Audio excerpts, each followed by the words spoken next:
Hello family and friends and fellow YouTubers, it's Kim here from Kim's Country Corner, and today I am out here at the Hancock Homestead, and it is Memorial Day weekend. It has been a very busy weekend, and I thought that today I would do a walk around to show you some of the changes that have been going on here on the homestead during the month of May.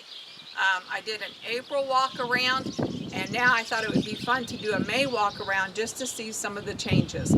So come on along and let's go take a look.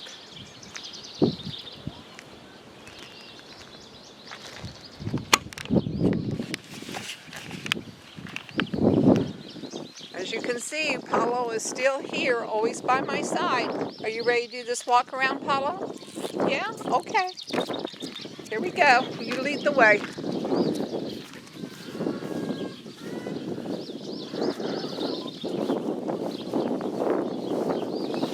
So one of the things I've been trying to do is put down either plywood in permanent areas or cardboard in non-permanent areas, and then wood chip to get rid of the weedy areas. And this is a permanent area that we like to keep, so I have a piece of plywood down with wood chips on top, and this makes a nice little potting area for me to work at. Or sometimes when the grandkids and Karen come out, we put a chair on each side and we have a little picnic there. So that's one of my projects, was to work on this weeded area over here. Let's go take a look at the she shed. Another little potting bench here. Looks like the chickens have made it outside now. Hello, girls.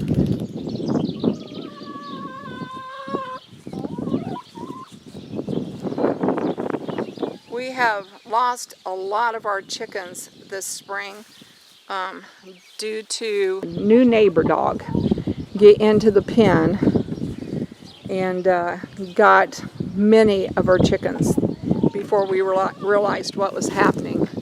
So we're going to have to reinforce the pen in one area. That's why they're on this side now, because over here they have more grass and this side is more secure.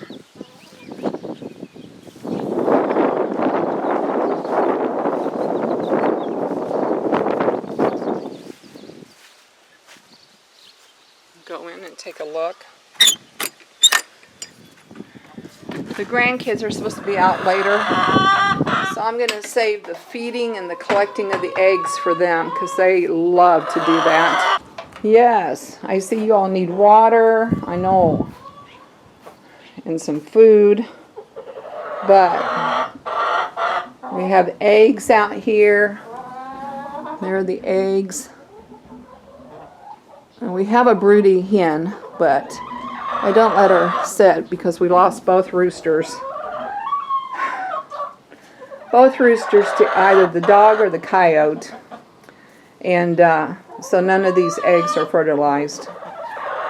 John was very upset, and of course when he told me I was very upset, but things like that just happen on a homestead. And yes, they're upsetting, but they just come with the territory. I think we have 8 hens left.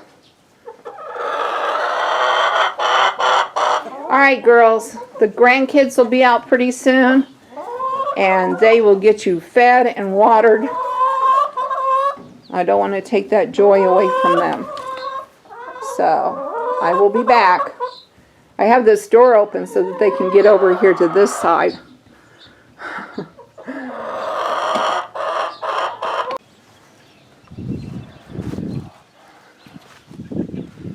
So then on this side over here, the grass is starting to come back now since we've been locking them on that other side. But as you can see, it's a lot muddier, and it was completely bare. But the grass is starting to come back.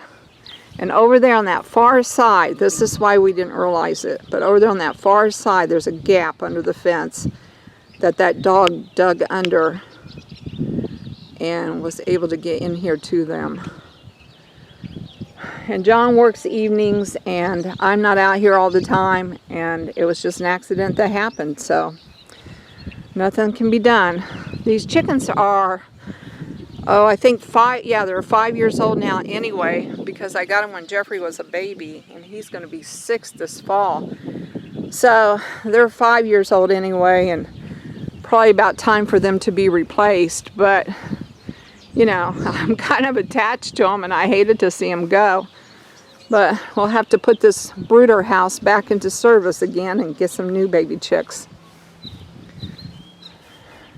I'm going to go ahead and start up here at boxes 1 and 2.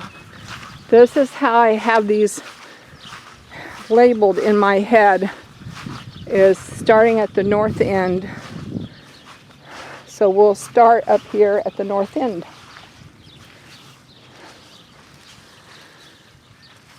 Okay, so this is my garden area. These are what I consider boxes 1 and 2. And I usually have better boys in them.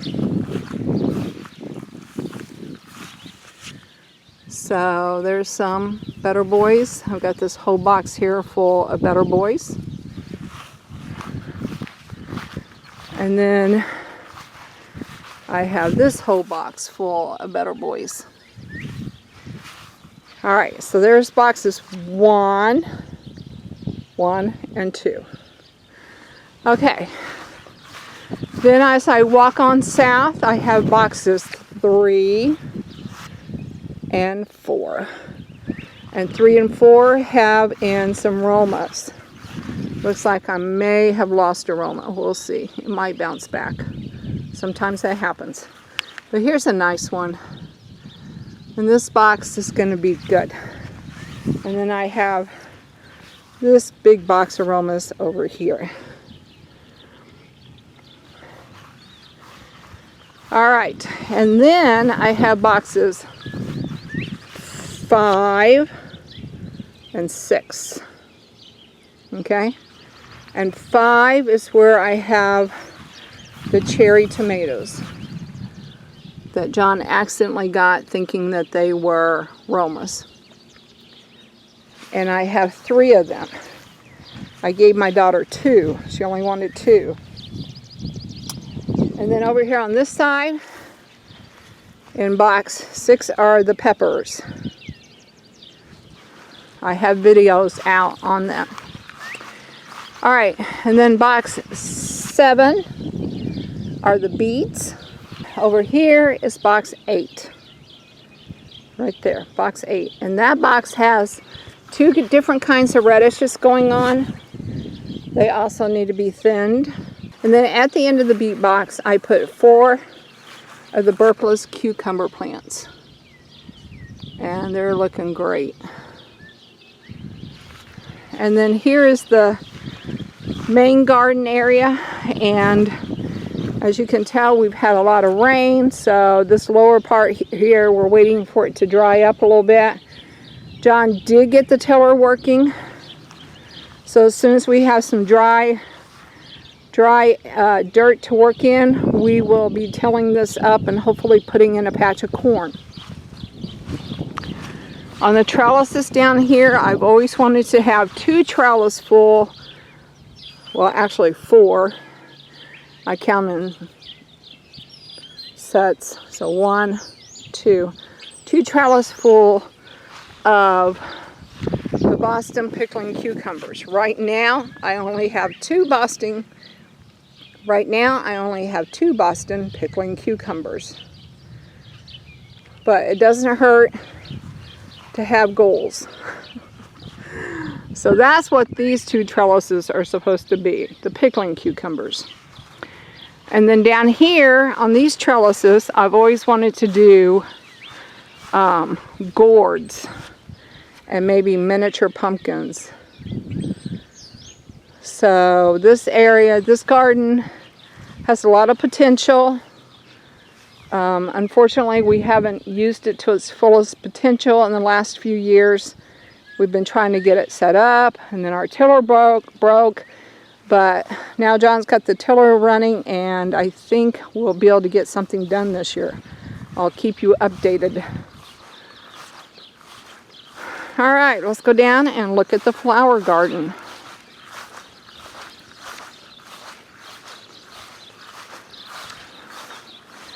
I just love being out here in the country. It's so peaceful and quiet. And there's always a project that can be done. Always something to work on. And then to sit at the end of the day outside on the chairs and just enjoy your accomplishments.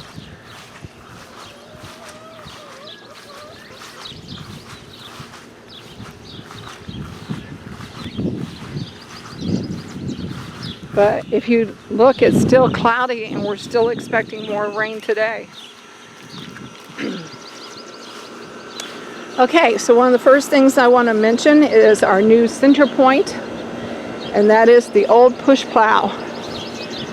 The old push plow used to just lay up against the house, and I thought it deserved its own special place of honor, considering it broke the land here for many, many years. This is the way they used to do it. They'd hook that push plow up to a team of mules, and they would plow the whole 160 acres with a push plow and a team of mules. And now they had those great big tractors to do the work. Of course, I have to have my bird feeders. Then we have the old pump up here at the beginning, and yes, that pump does work. If you look at past videos, you'll see that the grandkids love to pump it and play with it. That back there is a sculpture that I did one year. Now, my flowers here do not have any blooms yet. You can tell that they're just about ready to bloom. However, if you look back at the April video, the April walk around compared to this May walk around, you will see that they have all grown by inches, leaps and bounds, as they would say. This is the first flower I ever put in. It's my Asiatic Lily. It's a real pretty gold with a crimson red center.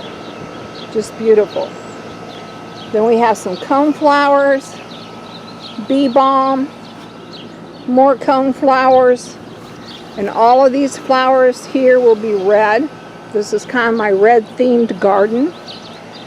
Back here, I'm going to try my hand at butterfly bushes again. I love butterfly bushes. When they're large and mature and they have their blooms, they are beautiful. But I've had the worst luck. I've had 2 Miss Mollies in the past years, and they've always died on me. So I was talking to the nursery lady about how I love butterfly bushes and what can I do. So she told me I should try this variety. This is called a Black Knight.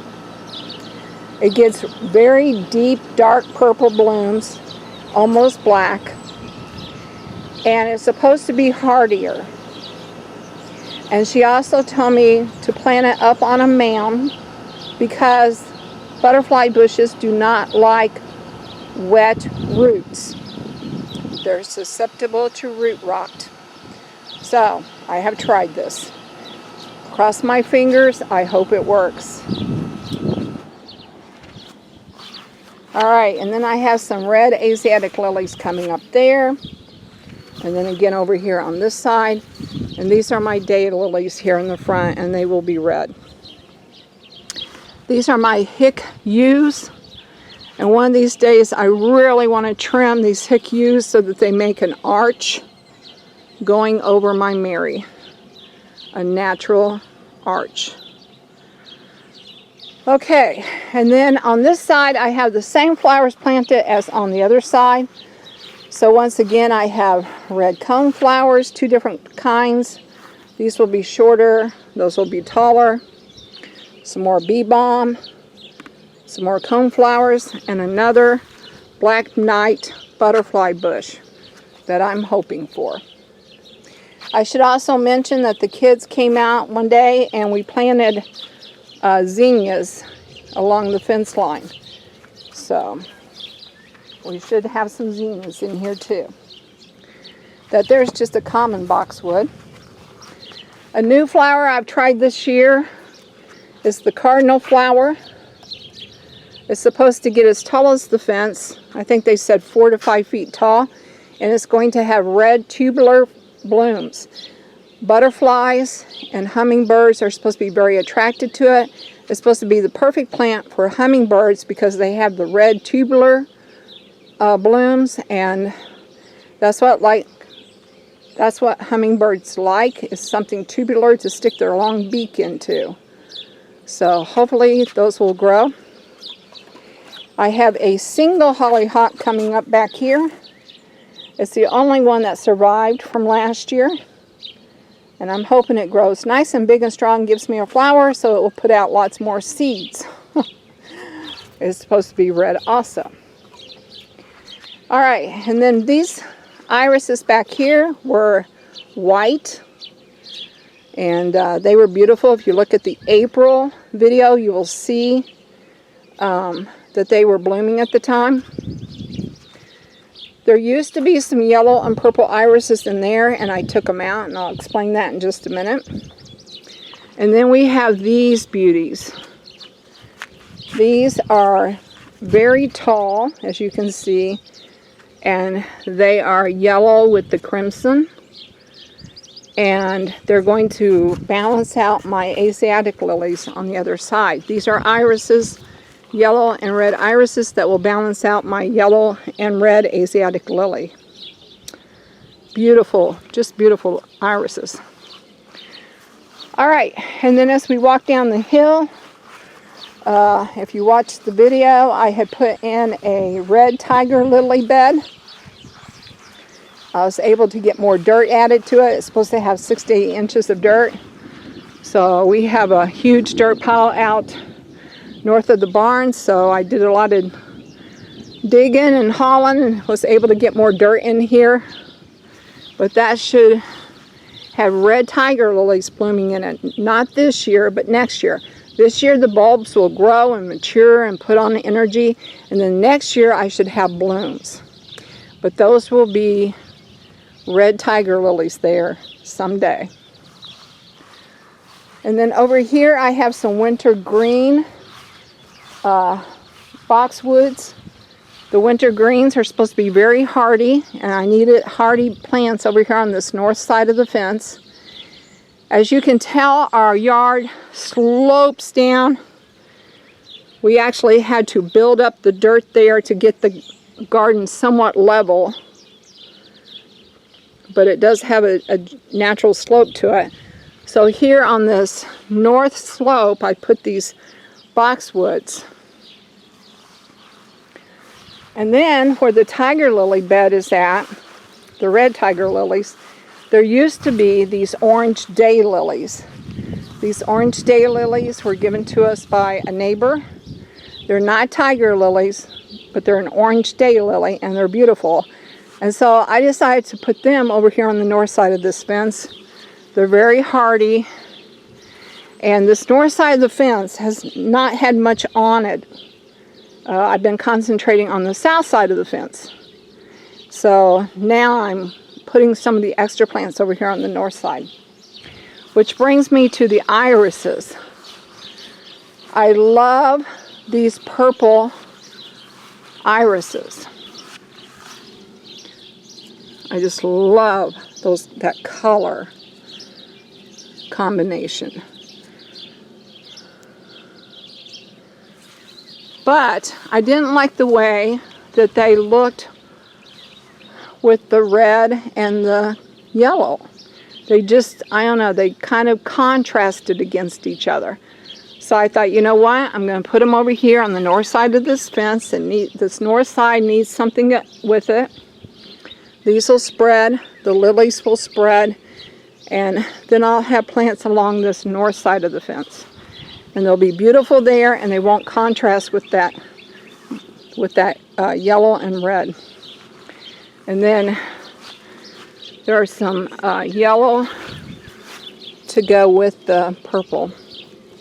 And they're kind of droopy because I just transplanted them, and then we had a heavy rain.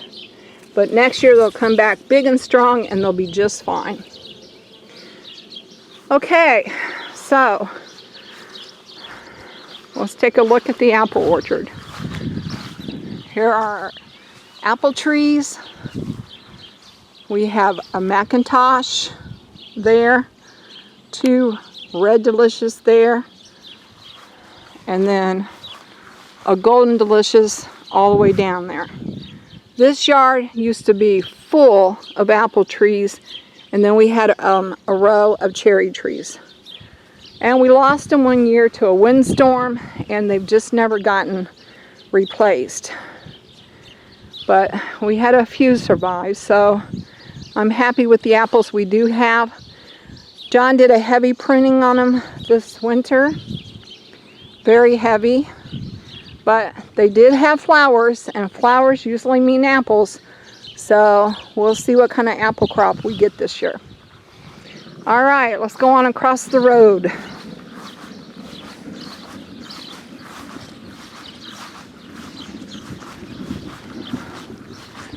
Can you hear the thunder? It's been raining, and then the sun comes out.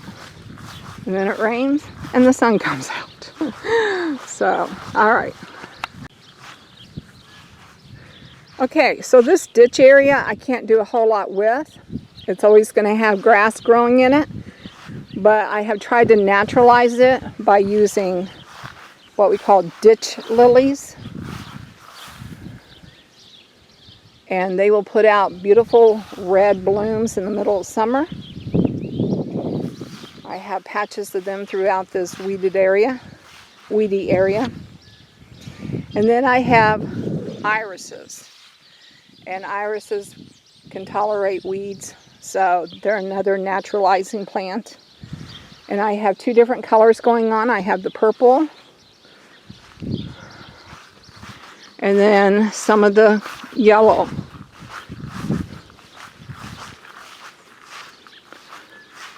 And then some of the yellow. So, I think John may have mowed a few of the yellows down because we don't have as many yellows this year. He got a little bit too close, and he didn't realize he was that close, and so he mowed down some of the irises, hence the new fences. He's usually pretty respectful if I have a fence up, and I did not have a fence up. So, and he doesn't pay attention to plants the way I do. So, anyhow, hopefully next year the yellow ones will bounce back and we'll be fine. In fact, there's a yellow one coming up right there. All right. Then if you look at the April video, you will see where these lilac bushes were covered in beautiful, fragrant purple blooms. Those blooms have now since gone, but the bushes are still pretty. We are talking about doing a pruning on them though, because they are getting pretty large. We'll see.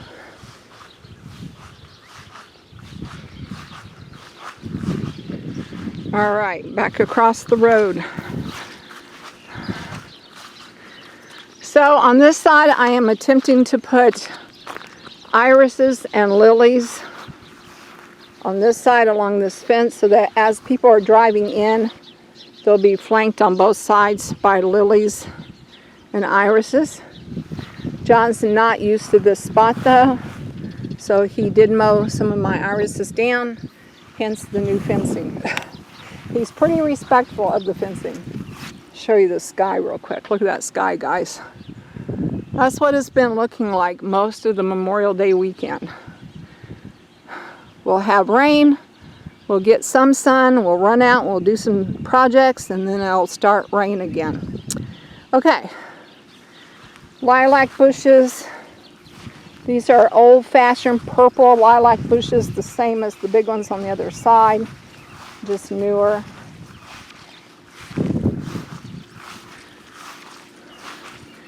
This hill over here, John has in crown vetch, a very aggressive ground cover. In fact, it's so aggressive that you see those tall weeds back there. Within a month, this crown vetch will climb over them and knock them out. So you can see it's already doing it right there to that plant.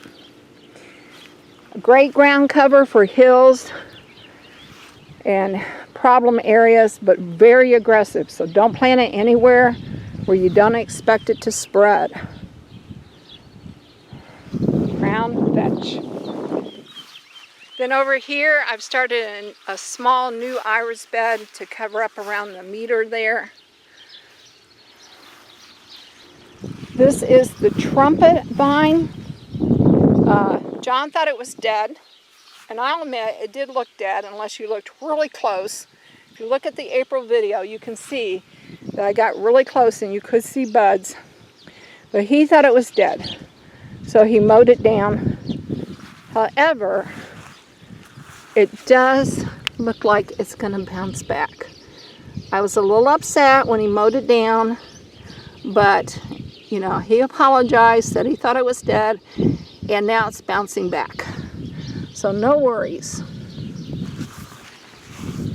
We won't have any flowers this year probably, but hopefully if we leave it alone and let it grow, it'll be back next year. All right, this is an old bush that John's mom had hauled up here from an old farmstead, and it's been here for a long time. I think it's a spirea. It always has these beautiful white flowers on it. I did a hard pruning of it last fall, so it looks a little straggly, but it's usually covered in those white blooms, and I think it's spirea. If you know for sure, please comment so I'll know for sure. And this is a mock orange, and as you can tell, it's starting to bloom out. Has those real pretty white blooms. Look at that. We did a really heavy pruning on this 2 falls ago. Last year it didn't do much, and this year it is just flowering all over. Bushed back out, lots of bushes, lots of new growth, beautiful white flowers. This one down here is another mock orange. These mock oranges are planted so that they flank the house. Let me show you. I have that mock orange, house, that mock orange. Although I am considering getting another mock orange to put here in the middle.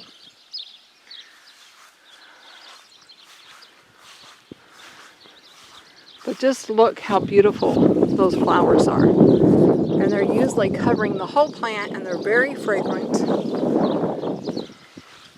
Okay, and then this is the service berry bush. And if you look at the April video, I said to you guys then, I said, I don't know if this thing's alive or dead. It might be dead. John thought it was dead. He mowed it down, but look guys, look at all that new growth we have. So we have a lot of rejuvenation going on here. Positive signs. Probably won't do much this year, but you always look to the future. With gardening, you're always looking to the future. All right, and then we're at the gate garden. And this gate garden, I think I started, gosh, at least 3 years ago. And in honor of Paul used to love to come out, climb on the gates, watch his daddy farm the land. And now that he's not home as often, I really miss that, seeing him, and I have those memories. So the gate garden is in honor of Paul, but I haven't gotten a lot done on it. I'm only out here like a couple of weekends a month now. Now that I live in town, I only make it out a couple of weekends a month. So I haven't had time to do a lot of work on it. However, this year I said I'm going to try hard to get something done. So I dug up ditch lilies because they're free and put them in the back as kind of a border.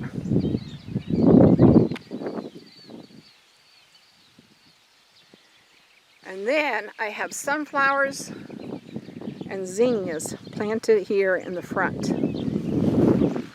And I'm hoping that they will grow up.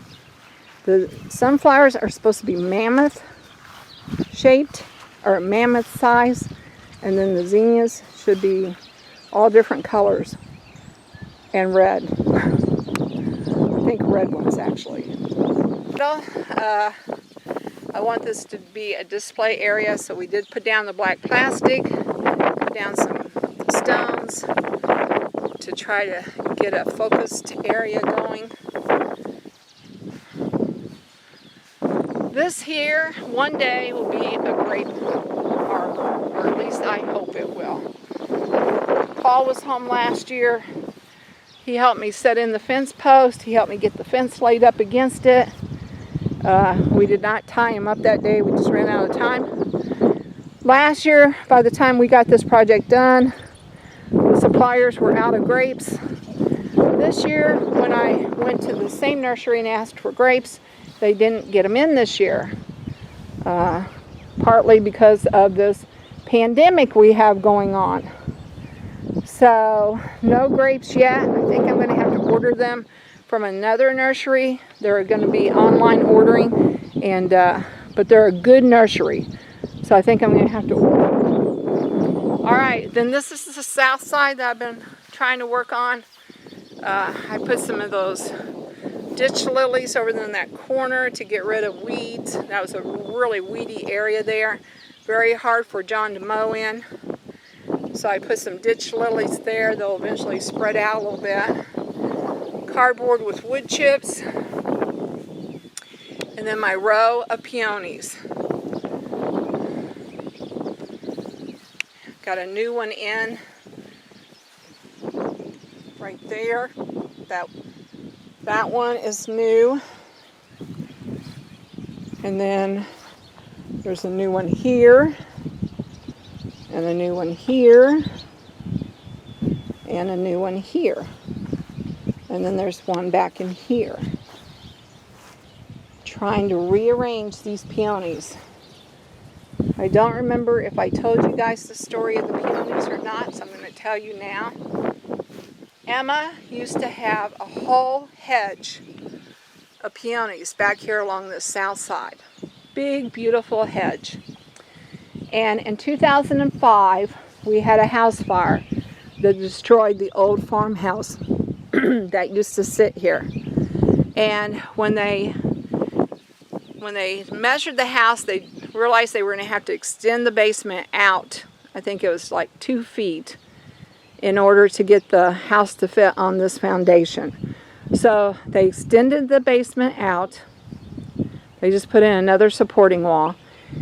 And when they did that, they, of course, destroyed the peonies. Plus, they went back in and they filled in with back dirt, you know, and usually they use clay along the foundation. So I tried to come out across from the house far enough that I wasn't into clay anymore and start a new peony hedge in honor of Emma. This is in honor of Emma, John's mom, who spent a lot of hours working on this farm. She actually put in an original apple orchard, and all those trees died. So when John and I moved out, we had to cut down all the old trees and restart the apple orchard. Well, she had this beautiful peony hedge, and we've had to restart it. But some of these things that I'm doing, I'm trying to do to honor Emma, who put a lot of her life into this farm. She was a stay-at-home mom. She was a stay-at-home housewife. She did not work off the farm, so all of her time was spent maintaining this farm and its beautiful property. So I am trying to regrow the peony hedge, and I'm using Carl Rosenfeld peonies. They're red. And some Sarah Barnharts. I think these are both Carl. I know that one is definitely a Carl Rosenfeld. I think that one is. It has yet to bloom to tell me what color it is. It's either Carl Rosenfeld, a Shirley Temple, or a Sarah Barnhart, because those are the 3 peonies I used. This year I decided to lift it. So I have lifted it up thinking maybe I had the roots or the crown. Maybe I had the crown too deep, and that's why it's not giving me blooms. So I did lift it this year. Irises do not like, or peonies do not like to be lifted. They don't like having their roots disturbed. So it might be a few years before I see anything, but it's been a few years since, and I haven't seen anything anyway, so I figure it's not going to hurt. Okay, that one I definitely know is a Carl Rosenfeld. I'm not sure about this one. I think this one is the Sarah Barnhart. I think this one's going to be pink. I think this one is the Shirley Temple. If I remember right, this one had a flower last year. It was a little flower, and it was white. So I think it was, this one's the Shirley Temple. And then here's another Carl Rosenfeld. Carl Rosenfeld. Carl Rosenfeld. And then this one back here is going to be a red one, but I can't remember the name of it. I got that one at the thrift store. It was on sale. It was at the end of the season on sale. So it has gone over here. Then I have another big bed of the ditch lilies, the orange tiger lilies back here in this corner. They will eventually spread out and drown out all those weeds and just be a big patch of lilies. And that was my goal, weed control, because that area is hard for John to get into. Ditch lilies are free. You can drive down just about any country road in Missouri and find them growing along the side of the road. But they are pretty. They put out beautiful orange blooms. So I figured tiger lilies are going to be better than weeds. So that went back in there. This area here, still weeds. But it's a pretty weed. It's a beautiful grass. But anyway. Alright. I'm going to take you all over here and explain the tombstone, just in case you all noticed it. So this tombstone is the original tombstone of the very first Hancock, back in 1851. Yes, 1851, over 100 years ago. The first Hancock bought this place, and he was buried at a local cemetery, and they were redoing the cemetery. And they called and asked John if he wanted the original headstone, and he said yes. So they moved that original headstone up here to the home place, and that's where it sits. There's no one buried under there. It's just the original headstone of the very first Hancock to purchase and live on this land back in, well, he bought it in 1851. And let's see. I can't see when he died because it's covered up with moss, but anyway, yeah, he bought the land in 1851, and that's easy for me to remember because John was born in 1951, so all I have to do is add 100 years onto John's age to know how long the farm's been in the family. So John's going to be 69 this year, so this farm has been in the Hancock family for 169 years. And there comes my daughter with all of my grandkids. Which is a good ending because we are now back at the beginning.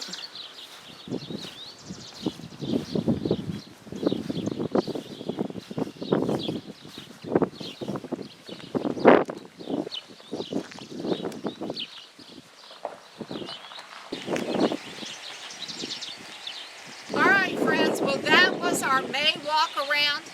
If you liked this video, please give me a thumbs up. And if you want to know more about what's going on in my corner of the world, this is a new water gun. I see that. Come here, I'm saying goodbye to my friends. Goodbye. Be sure to hit that subscribe button to Kim's Country Corner. Talk to you all later. Bye for now. So you got a new water gun, huh? What are you gonna do with that water gun? It's for fun. Spray Grandma. Let me see. Spray Grandma. Spray my foot. Spray my foot. Oh, it's out of water. That's my luck. Do you have a water gun too? Yeah. You spray my foot? Spray my foot.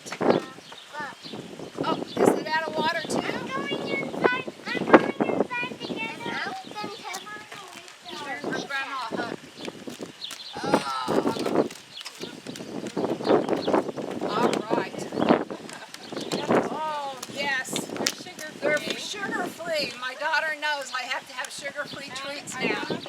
One of those. All right, so Jackson. I have no sunglasses. I see. Come over here and stand with Mommy so I can get you on tape. Go over there with Mommy real quick. I sprayed you. There, right. Did you spray my foot? Yeah. All right, friends, so there are my grandkids out to visit today with my daughter. Well, my grandsons. My granddaughter is in the house. There are my grandsons, though, and they're out to spend the afternoon while Mom goes shopping. Mom's got some shopping to do. Plus Mom, plus and Mom. And Yes. you. There's two girls here. Yeah. All right, we're going to have lots of fun today, aren't we? Yeah. Give me a thumbs up if we're going to have lots of fun. You have lots of fun, aren't you?